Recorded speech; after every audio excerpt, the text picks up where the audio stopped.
Hello students. आज जो हम स्टार्ट करने जा रहे हैं वो oogenesis की प्रोसेस स्टार्ट करने जा रहे हैं। काफ़ी इंटरेस्टिंग है। थोड़ा सा फ्लो चार्ट मैंने बना रखा है। कोशिश की है कि एक ही बार में पूरा आ जाए। पूरा आ भी चुका है, इसे अब समझना है। और आज के लेक्चर में हम कोशिश करेंगे सिर्फ oogenesis ही कंप्लीट करें और ये आपको काफ़ी अच्छे से आ जाए हैं। अब बात करनी है oogenesis की, है ना। तो हम टॉपिक लिख देते हैं oogenesis से, इससे स्टार्ट करते हैं।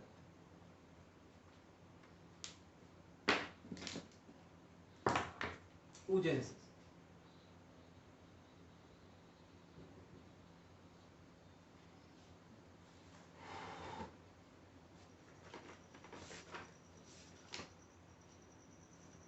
देखो, सबसे अच्छी और बेहतरीन बात बताएं कि प्राइमरी सेक्स ऑर्गन वो होते हैं मेल या फीमेल के अंदर जो कि मेल गैमेट और फीमेल गैमेट का फॉर्मेशन करें। इसका मेल और फीमेल गैमेट का फॉर्मेशन करें वो होंगे हमारे क्या, प्राइमरी सेक्स ऑर्गन। और सेकेंडरी सेक्स ऑर्गन वो होंगे जो कि प्राइमरी सेक्स ऑर्गन के द्वारा प्रोड्यूस गैमीट्स को आपस में मिलाने का काम करता है। समझ रहे हो? प्राइमरी सेक्स ऑर्गन वो जो कि गैमीट्स का फॉर्मेशन कर रहे हैं, सेकेंडरी सेक्स ऑर्गन वो जो कि प्राइमरी सेक्स ऑर्गन के थ्रू बने गैमीट्स को आपस में मिलाने का काम करें। क्वेश्चन अराइज होता है कि यहाँ पर फीमेल गैमेट बोले तो ओवा का फॉर्मेशन कैसे होता है। काफ़ी कॉम्प्लिकेटेड है, मतलब बहुत मुश्किल होता है। रेयर होते हैं वो बच्चे जो एक बार में इस प्रोसेस को समझ पाएँ। बहुत स्पेशल टाइप के बच्चे मैं उन्हें मानता हूँ और 75% तक बच्चे ऐसा कर लेते हैं क्योंकि मोर देन एवरेज होता है माइंड।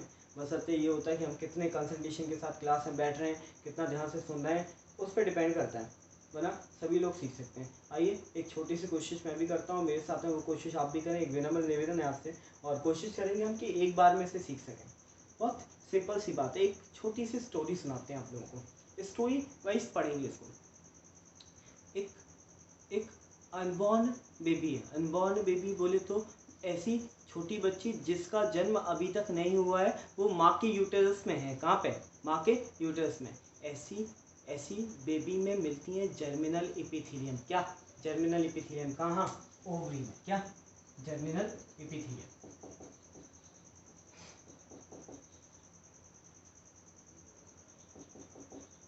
इसमें से लिखना कुछ नहीं, केवल समझने के लिए कर रहे हैं। ये बात हम काय के लिए कर रहे हैं? समझने के लिए। एक अनबॉर्न बेबी के अंदर जो कि माँ के यूटेरस में है, इसके अंदर होती है जर्मिनल एपिथेलियम। किसमें? ओवरी में। ओवरी के जर्मिनल एपिथेलियम। इन जर्मिनल एपिथेलियम में डिवीजन के थ्रू बनते हैं क्या? oogonia। क्या? oogonia। oogonia एक ऐसी एग मदर सेल जो कि और कई सारी एग मदर सेल का फॉर्मेशन कर सकती है। समझ में आ रहा है? oogonia एक ऐसी सेल जो कि अपने जैसी और सेल्स का फॉर्मेशन कर सके। दैट मीन्स ये ओवरी के अंदर प्रेजेंट जर्मिनल एपिथेलियम और जर्मिनल एपिथेलियम से बनी क्या? oogonia। और oogonia में माइटोटिक डिवीजन के थ्रू, किसके थ्रू?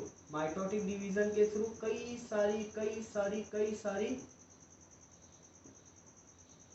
सारी oogonia बन गई।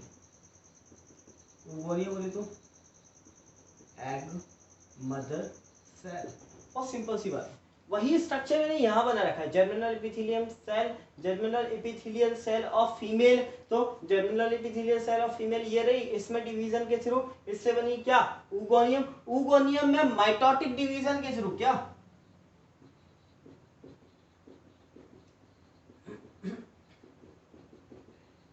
माइटोटिक डिवीजन के थ्रू बनी क्या?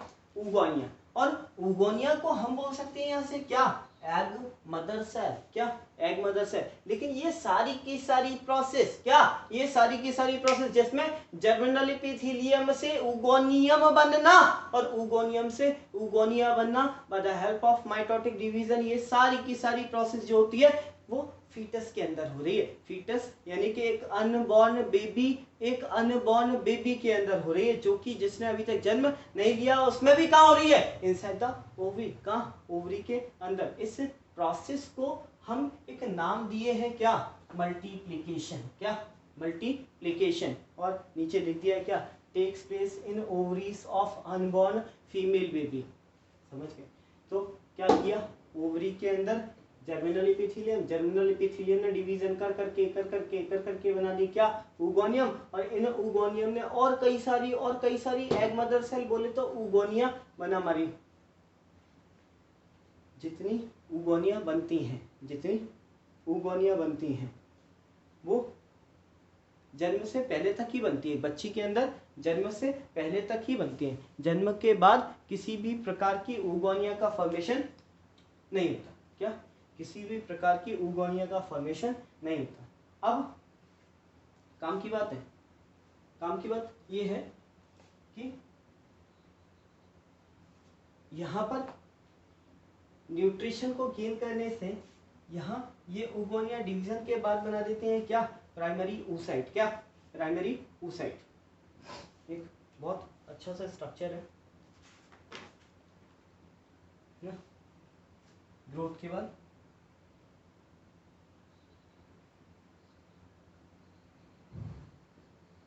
ये क्या बनाती है? Primary oocyte। अब प्राइमरी oocyte में, किसमें? प्राइमरी oocyte में, प्राइमरी oocyte के ऊपर कई सारी फॉलिकल्स बनती हैं। क्या? कई सारी फॉलिकल्स। अगर इस प्राइमरी oocyte पे एक फॉलिकल हो तो बोल सकते हैं हम क्या? Primary follicle. क्या? Primary follicle. अगर इस पे 2 फॉलिकल हो जाए तो सेकेंडरी फॉलिकल, और इसी पे 3 हो जाए तो टर्शरी फॉलिकल, इस पे कई सारी हो जाए तो ग्राफियन फॉलिकल। लेकिन जो टर्म है क्या? टर्शरी फॉलिकल और ग्राफियन फॉलिकल, ये दोनों टर्म तब यूज किए जाते हैं जब ये किसको कवर करें? ये 2 फॉलिकल, ये 3 फॉलिकल, और अंदर हो क्या? Secondary oocyte। इसमें क्या है? प्राइमरी oocyte अंदर है, बाहर की साइड एक फॉलिकल बनी है, तो इसको हम एक नाम और दे सकते हैं क्या?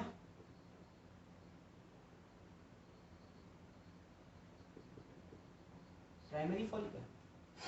इसी पे अगर 2 लेयर बन जाए तो सेकेंडरी फॉलिकल। काम की बात है कि ये अब जाती हैं मियोसिस डिवीजन के अंदर, मियोसिस फर्स्ट। किसमें? मियोटिक डिवीजन के अंदर, या मियोसिस फर्स्ट के अंदर। अब मियोसिस फर्स्ट जो होता है, मियोसिस फर्स्ट जो होता है, अभी हो सकता है आपको यहाँ पे primary follicle, secondary follicle, tertiary follicle, Graafian follicle का कॉन्सेप्ट ऊपर से निकल गया और समझ सकते हैं, कोई दिक्कत नहीं। आप तो सिर्फ ये पकड़ के चलो क्या? ओवरी में जर्मिनल एपिथेलियम, जर्मिनल एपिथेलियम से oogonia, oogonia में माइटोटिक डिवीजन, तो oogonia या एग मदर सेल, और इस एग मदर सेल जो कि एग मदर सेल भाई 2n होगी, डिप्लॉयड होगी। अभी तक मियोटिक डिवीजन कंप्लीट नहीं हुआ और प्राइमरी oocyte में ही मियोटिक डिवीजन कंप्लीट नहीं हुआ, तो ये भी क्या? 2n। तो अभी तो ये पकड़ के चलो, इसके ऊपर एक फॉलिकल बन गई, सेल्स की लेयर बन गई, तो इसको बोल दिया क्या? प्राइमरी फॉलिकल हम कह सकते हैं। इसके अंदर होगा क्या? Meiosis first. क्या? Meiosis first. लेकिन इस मियोसिस फर्स्ट में ये मियोसिस फर्स्ट अरेस्ट हो जाता है या फिर रुक जाता है किसमें? प्रोफेज में। अरेस्ट इन प्रोफेज 1। एक्चुअली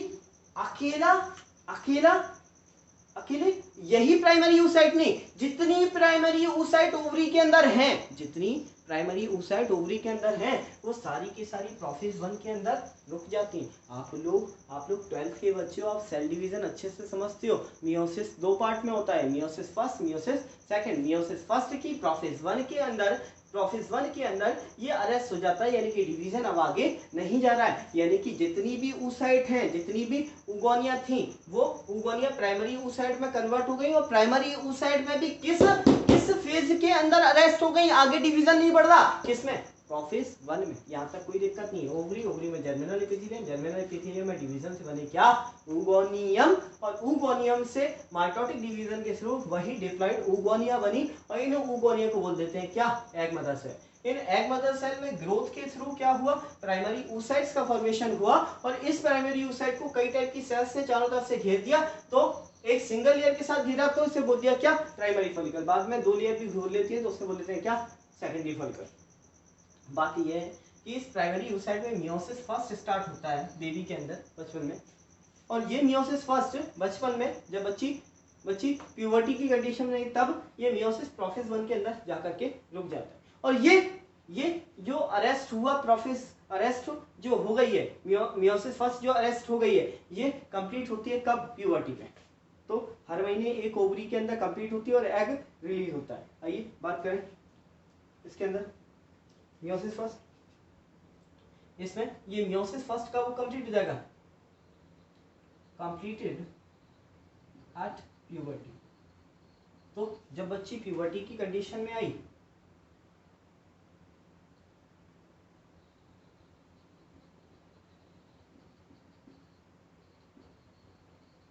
प्यूबर्टी की कंडीशन में आई, तो ये मियोटिक डिवीजन फर्स्ट कंप्लीट हो जाएगा। और इस मियोटिक डिवीजन फर्स्ट में डिवीजन के थ्रू एक अनइक्वल डिवीजन होता है। क्या? Unequal division. और इक्वल डिवीजन में ये है कि जैसे एक सेल थी, इसको डिवाइड किया और दो इक्वल सेल बन गई। एक सेल को डिवाइड करने से दो इक्वल सेल बन गई, तो इक्वल डिवीजन। और अगर इसी सेल को डिवाइड करने से एक सेल बड़ी और एक सेल छोटी सी बन गई, तो this is a unequal division. तो यहाँ पर काम की बात बच्चों कि प्राइमरी oocyte में मियोसिस फर्स्ट के बाद में, और वो मियोसिस फर्स्ट जब प्यूबर्टी पे कंप्लीट हुई, तो एक अनइक्वल डिवीजन होता है। और अनइक्वल डिवीजन की वजह से एक जो सेल बनती है, इसे बोलते हैं क्या? Secondary oocyte।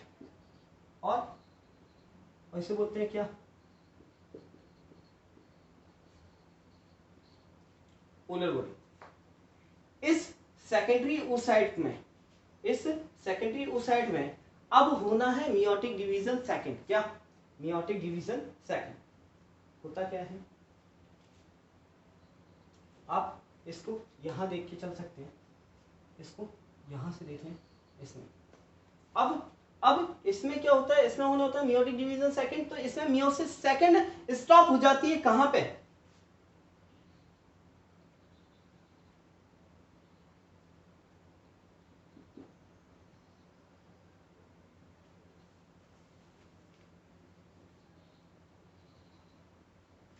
पेन धोखा दे गया मेरा।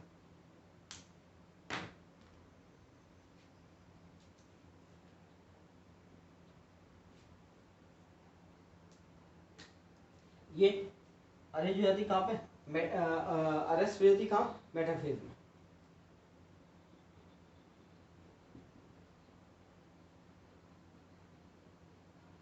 मेटाफेज सेकंड ऑब्वियस है। मेटाफेज सेकंड बोले तो मियोसिस सेकंड के अंदर ही होगा, क्योंकि माइटोसिस के अंदर कभी भी सेकंड फेज नहीं आती है। तो ये सेकेंडरी oocyte में होने वाला मियोसिस 2, क्या?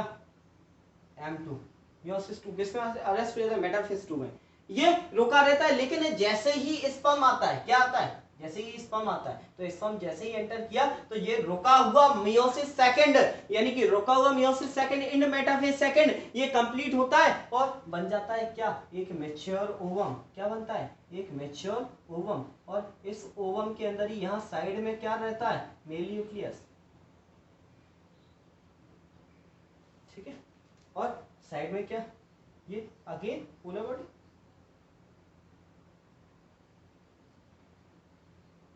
और बाद में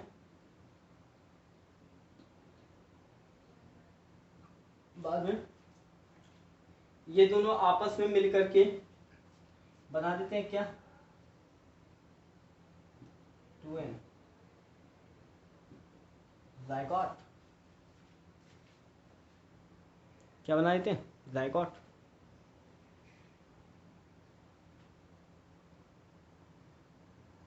तो ये शायद ना दिख रहा हो, मैंने देखा भी कैमरे में, तो ये बना देंगे क्या? ज़ायगोट। कॉम्प्लिकेटेड प्रोसेस थी। इसके अंदर दो चीजें या तीन चीजें दोबारा समझाई जा सकती हैं। पहली चीज जिसे समझाया जा सकता है वो है प्राइमरी फॉलिकल, सेकेंडरी फॉलिकल और टर्शरी फॉलिकल।